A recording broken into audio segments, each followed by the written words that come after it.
I got this message from a painting student today. He told me in his portraits, especially his commissioned pieces, they were just taking too much time to complete. He would belabor them, and then at the very end, he would, put flourishes or soft edges on to try and compensate for just how tight the piece had become. He told me, I got to the point where I dreaded sitting down and working on it more. I already have a tedious office job during the day. I don't want my art to be tedious. Here's the thing, your art doesn't have to be tedious. So if, like this artist, your painting has started to feel more like labor than love, like your glorified inkjet printer instead of an actual artist, this video is for you. I'm gonna walk you through the most important shift that has helped every student I've worked with move away from tedium and overworking so that you can not only get into flow and enjoy your time in the studio, but ultimately make work that feels expressive and artistic. Oil paintings that go beyond a mere photograph. As I dive in, you don't need to take notes because I have a step-by-step masterclass where I break this down in even more depth. The link is in the description, so go ahead and pull it up and then watch it after you watch this video so you can actually get some help putting this into action. It's the clearest roadmap I've created for unlocking your unique expressive voice when it comes to oil painting. Now, let's dive in. So first things first, before we jump into the tactics and the exercises, we really need to talk about mindset.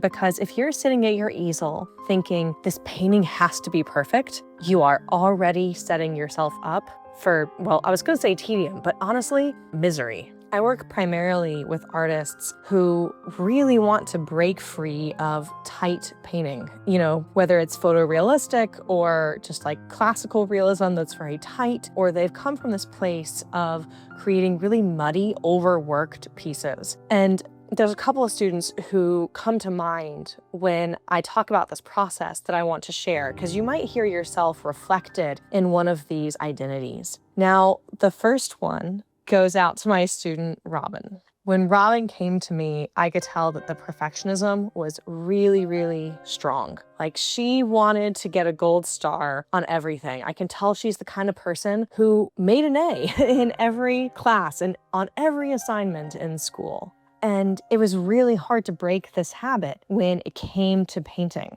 So it didn't matter how excited she was to paint in a way that would be more loose or expressive or slightly abstracted, whatever words you want to use. I'll just probably say painterly or loose. Okay, I guess I'll use all of the terms, but whatever term you find resonates most for you, just know that these are interchangeable. So it didn't matter how much she wanted to go in that direction with her work, because anytime she sat down at the easel, she got caught up in this trap of, I need to get an A in this. I need it to be unimpeachable. I need it to be perfect. I need every detail to be right. Can you see how that would totally get in the way of actually making the breakthrough you want to paint or creating the artwork you want to make? Or take, for instance, my student John. He confided that he reached out to me because he was tired of what he called teacher pleasing. And that essentially is encapsulated by this idea of he didn't really know what his own style was supposed to be because he was so busy doing what other instructors had told him was the correct path. I definitely relate to this too. I had a teacher who basically told us, you need to learn my taste or the taste of our specific school because this is the only good taste. And if you try to bring your own preferences into it, you're going to be mediocre at best. It was such an incredibly toxic environment, as you can imagine. It was not conducive to creativity or new ideas, or honestly, just like anything really interesting. And it kind of squashed that creative spirit in me for a long time. And this really worked its way into my teaching philosophy as well. I realize, whether you're more like Robin or you're more like John, these things will absolutely stop your growth dead in your tracks. Assuming that you're listening to this video, you're watching this video because you want to create something that's more painterly and more expressive. Something that isn't just a rote copy of the reference material that you have. This was actually exactly what came up for my student Barry. He was working on a commission and he had this moment of, it was kind of like the straw that broke the camel's back, where he realized that what he was doing before just wasn't working because he worked away for ages on this particular portrait commission. And by the time he was done, I believe it had taken months, and he said, I liked the photograph better than I liked the painting. What did I have to show for all of that work?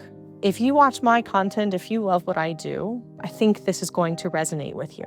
This isn't like some dogmatic, universal artistic truth. This is very specific to kind of the style of painting and the approach to painting that I share here on this channel. But hopefully, if you're listening to this, one of these 3 examples really resonates with you. So here's the thing. When you're painting to please someone else's idea of what is, quote, right, whether that's a teacher, whether that's the idea of a teacher giving you a gold star, or whether that idea of something being objectively right comes back to the photograph, well, when that's how you're painting, every brushstroke becomes a question mark. Should I add more detail here? Is this edge soft enough? Am I doing this correctly? That's exhausting. But when you give yourself permission to explore, so to mess up, to fail, to try things that might not work, painting actually becomes like play again. There's a quote that I've shared here on this channel before, but it really bears repeating because it's just that powerful. This is from Julia Cameron in her book, The Artist's Way. She says, it's impossible to get better and look good at the same time. Give yourself permission to be a beginner. Even if you're not a beginner, we all need that beginner mindset because the most growth happens when we're beginners. Like, this is why it's powerful. It doesn't have to do with being chronologically early in the journey. It has to do with being at that point in the journey where you're on the really steep and exciting part of the learning curve, where you go into the studio and every painting feels that much better than the last. The secret to having that kind of growth, I mean, yes, it kind of comes automatically when you're very early on in the journey, but the secret to having that in a sustained way over a long period of time is that you actually just keep embracing this mindset of the beginner. You think of this as play. Again, even if you're not a beginner, you need that beginner mindset because growth happens in the mess-ups, not in the perfect paintings. I see this all the time with students. They want linear progress. They want every painting to get a gold star or an A+, the way school trained them to. But growth in painting isn't linear. It's muddy, it's messy, it's full of false starts and scraped away canvases and canvases that ultimately go in the trash. And it's full of surprising breakthroughs. You have to design your studio practice to not just allow for that, but to embrace it. Give yourself permission to make paintings that are just for exploration. Not every piece can be portfolio worthy.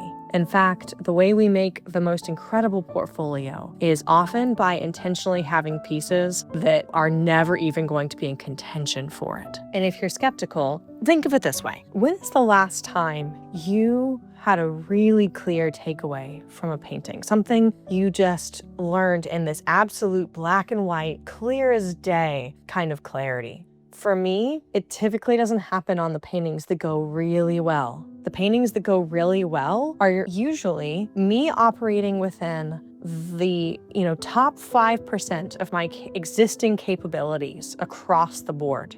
The ones where I really learn something, though, are the ones where I have a catastrophic disaster happen on canvas, and I have to ask myself why. The paintings that make you say, ooh, I'm not gonna try to make the block in like that again. That led to an absolute mess on the canvas. Or, ooh, I really can't put those 2 colors next to one another, or those pigments are gonna mix and it is going to make mud. So this step is one that, it might not seem sexy. I would much rather just give you the perfect exercise that waves a magic wand and makes everything better for you, truthfully. But I have been doing this for long enough with myself and with the artists that I work with to know that we have to have this piece in place. Then we can get to the exercises that feel like waving a magic wand. So let's get to it. If homework is what you want, if an actionable exercise is what you've been looking for, you're gonna get it in this step.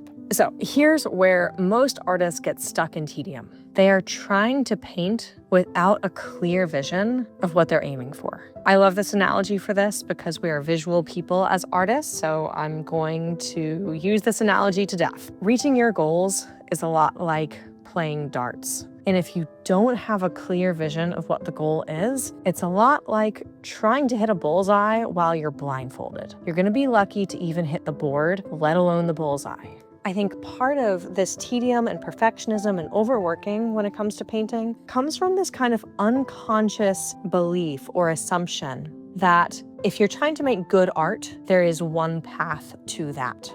It sounds really ridiculous when I say it aloud. It sounds really illogical. But if you think about how we actually practice our craft, this is kind of the unconscious bias that tends to creep in. And I'll explain what the heck I'm talking about. We sit down and we don't really go into it with a plan. We expect that our taste and our intuition will simply carry us all the way to a good result that we will feel satisfied with. The problem is there's a lot of ways that a painting can be good or that we can feel satisfied with it. But when we kind of sit down and we do it by the seat of our pants, we're kind of unconsciously believing that if we just are set up for success and we trust our gut and we try really hard, that we'll reach the promised land. We'll make a painting that we're really proud of. But that's where we kind of go back to this very singular idea of what is good. All right, hopefully you followed me through that. But in case that didn't land, I'm going to explain it slightly differently. Imagine there are 5 possible art styles that you could choose from, that your painting could wind up being in. And you simply sat down and said, no, I just want it to be a good painting. Well, how do you know that you're going to get toward art style 1 versus art style 5?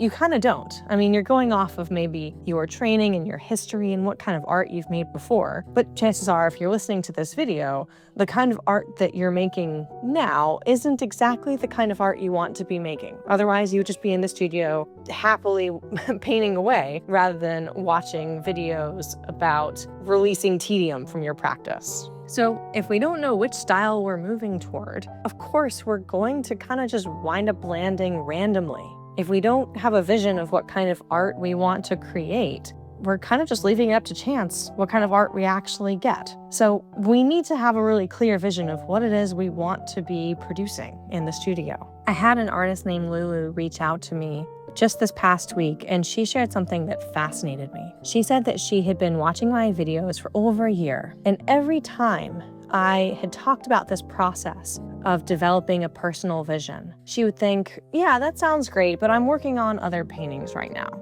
She kept putting it off for months, and then she had a light bulb moment. She realized that she was procrastinating because deep down, she knew what she was painting wasn't the subject matter that actually interested her. As she put it, if you're procrastinating the process of finding your unique voice, it's because you know you're not on track to find it yet. Brilliant insight. I was absolutely blown away when she reached out and messaged me. And I don't want you to be stuck in that cycle of procrastination or this misalignment between what you're making and the kind of art that you love. So here's the process that I recommend. First, take the time to create a visual collection of the art that you love. Don't filter anything, don't create like a hierarchy, just save everything that lights you up. Now, obviously, as painters, we like a lot of art, so this can't be comprehensive. We will never finish finding art that we like. So the trick here is to just get it to the point where you feel like it's a pretty comprehensive overview of the kind of art that you enjoy, and then move on to the next step. So really, this should only take like an hour or so to work your way through. Or if you are like me and you compulsively like and save all kinds of painting images as you find them, this exercise might actually take you a lot less time, which is great. Next, you need to narrow it down.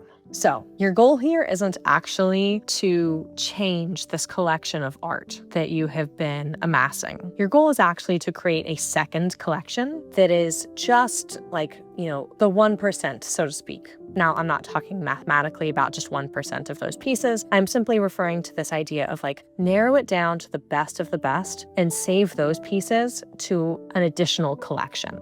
To make this easier, I would filter by medium and by process or technique. This is crucial, so ask yourself questions like, hey, am I an oil painter but all of my favorite pieces here are watercolor? If so, there's something to unpack there. But the last thing we want is for you to have a collection of like watercolor pieces or charcoal or digital art or acrylic, gouache, like you name it. The last thing you want is to come away with this inspiration board that is filled with work that is in a medium that isn't the medium you're working in or you're specializing in. So given that you're watching this video, you should be an oil painter. Make sure that the pieces that you're saving are in fact oil paintings. And the next question is crucial. Do you actually want to work in the technique or the process that these artists work in?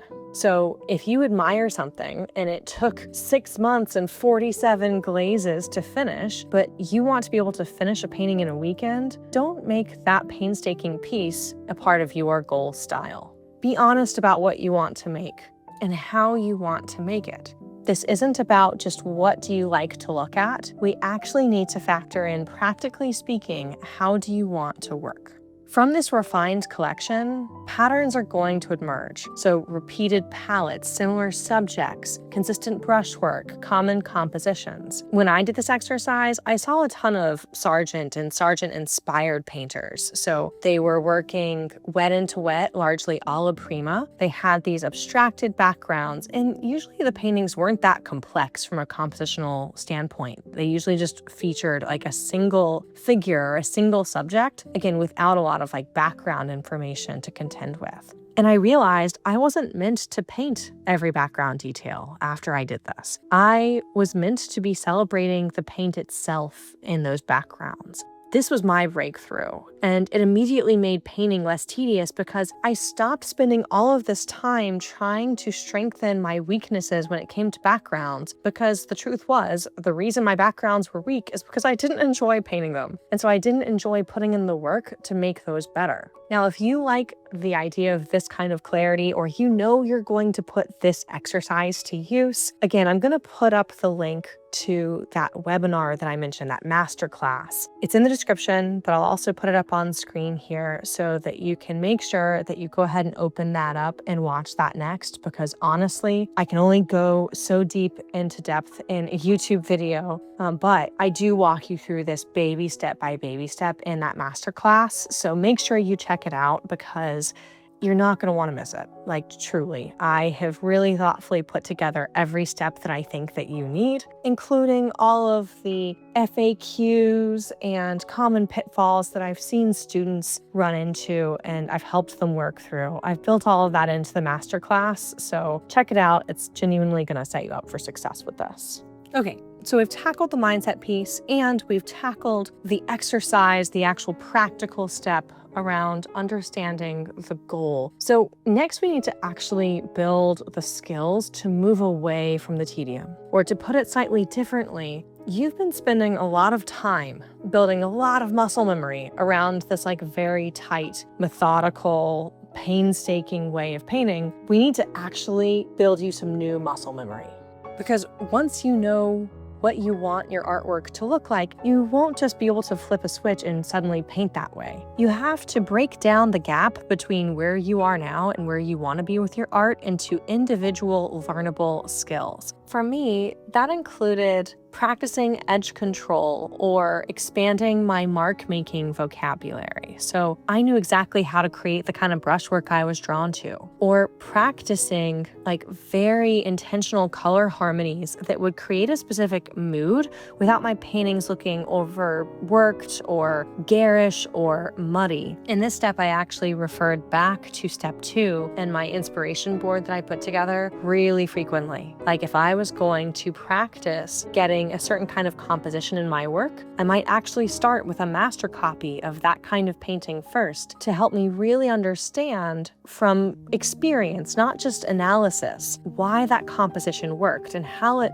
feels to create that composition. then I would find myself kind of intuitively putting it into my original pieces. Same thing when we're talking about mark making or color or getting accurate drawing or not getting sucked into every detail. I was referring back to that inspiration board constantly and studying exactly how my favorite artists pulled off these characteristics that just made their pieces next level to me.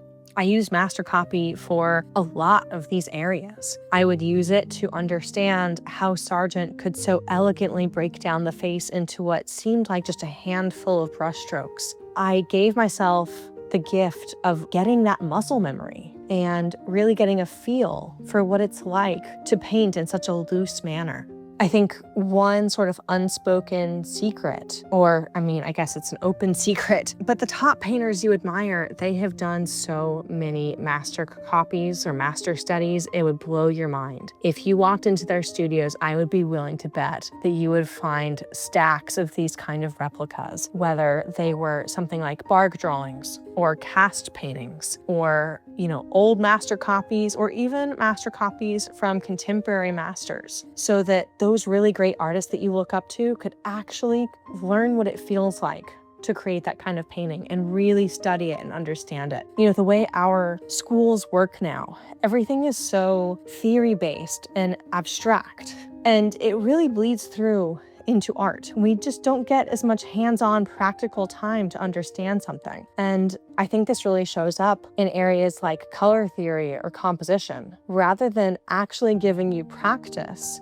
understanding your palette and understanding the kinds of color that creates the paintings you want to make, instead you're handed just these truisms of, cool light, warm shadow. And you're handed like a book of all these compositional rules that you're not supposed to break, without instead just helping you to understand how your favorite painters made compositional decisions. Because it's not one size fits all. It's not a theory that you can easily get in a textbook. It's something that requires hands-on experience, and it's going to be unique to every painter. Because one painter's masterpiece is going to have a composition that another painter would insist is absolutely unacceptable and broken, and you should never do it. So to put all of this together, if your goal is to escape the tedium or break free from perfectionism in your art that's leading to like really tight realism or muddy paintings, or you feel like you're teacher pleasing, or you just really want to finally step into your own creative voice, the biggest shift to make that happen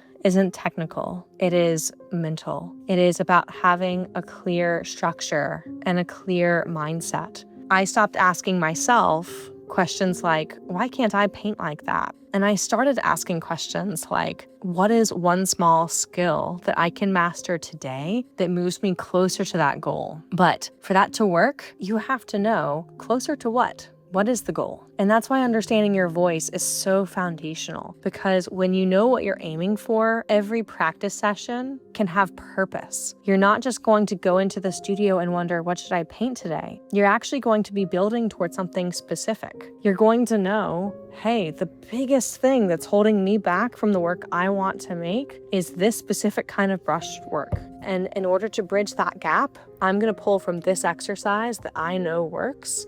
And the result is that you're going to come away from that painting session actually feeling like you're that much closer. You get that satisfaction of knowing that your goal is that much more near, rather than simply going into the studio and coming away not really sure what you got out of it, other than time that you can't necessarily get back. Now, don't get me wrong, there are some times where we go into the studio and we just want to escape for a little while, but that's not really what I'm talking about. What I'm talking about is that cycle where you just keep going back and you're creating paintings that take months. And just like Barry, you realize that you don't really like what you've made any better than the reference photograph. That's what we want to break free of. And that is what this process is setting you up for. So don't wait. Go check out the masterclass that I mentioned. Follow the baby step by baby step process that I lay out to help you to find your voice and actually put it to work for yourself. Because this isn't just about making your painting sessions more enjoyable, though they will be. It's about creating work that feels authentically yours. Work that breathes, that moves people, that comes from your soul. You aren't doomed to paint like a copier or a camera or printer or an assembly line. You're not the one painter who just, quote, doesn't have a style. Expressiveness isn't a talent that you are simply born with or without. It is a system. And when you follow it, you make work that not only looks good, it feels good. I hope this shifts your relationship with your studio and your painting practice from dread to excitement, because painting should be the highlight of your day, not tedious like your day job or another task to check off. Until next week's video, I hope this gives you a meaningful boost. I hope you get in the studio and have a great time. Happy painting.